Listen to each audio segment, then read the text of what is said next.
A warning, thriving shopping areas are likely to become ghost towns. That's what MPs predict unless urgent action is taken to help shops and businesses compete with online giants like Amazon.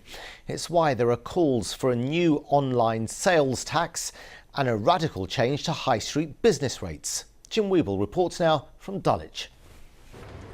With its independent shops and cool cafes and bars, Lordship Lane in South East London's East Dulwich has had a renaissance. But in almost every shop window you can see what's on the minds of the local businesses. Worried a proposed controlled parking zone will add to a long list of woes.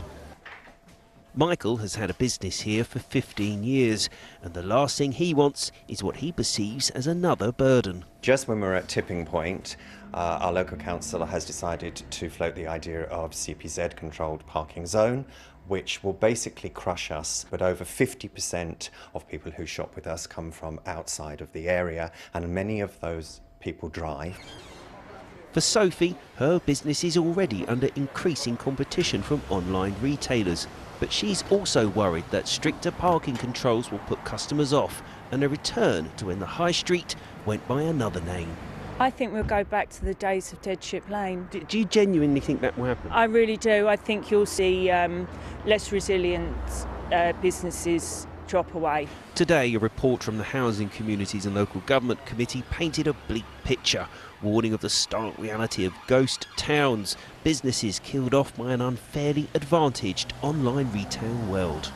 The key recommendations of this report are that there should be a new online sales tax to level the playing field between shops and online retailers, and that the new tax revenue should fund lower business rates, and that there should be locally led strategies for every high street with businesses at the centre. Out of every £100 that's spent, £20 is spent online, which is the highest amount anywhere in the world. Therefore, shops are struggling in many cases, some are shutting, the buildings are empty. There is a problem.